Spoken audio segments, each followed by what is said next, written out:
Here's how to make your first eToro Forex trade. Sign in to the eToro trading platform if you're not already. Click the watch list on the left hand side of the platform and scroll down to find the currency pair you're looking for. If it's not in the list, you can go to the top of the screen here and search for it in the box titled Market/People Search. I will select the Australian dollar versus US dollar. Once you click on the pair, you'll be able to see a feed, stats, and the chart by clicking on one of these three tabs.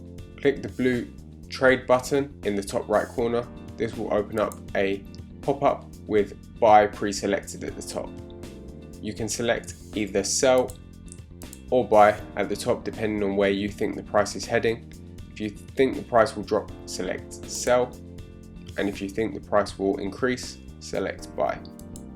Next, enter an amount you are comfortable with.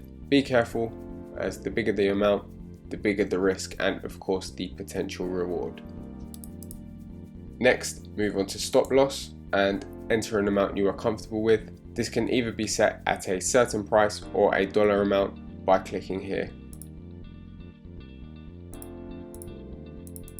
Next, move on to leverage and enter the amount you are comfortable with for leverage. Leverage allows you to trade amounts larger than the money you yourself put in by borrowing the extra money needed from your broker, in this case eToro. For example, leverage of 1 to 30 is where you can borrow up to 30 times the amount you yourself have put into the trade. Again, it's important to be careful, as the bigger the leverage, the bigger the risk or reward.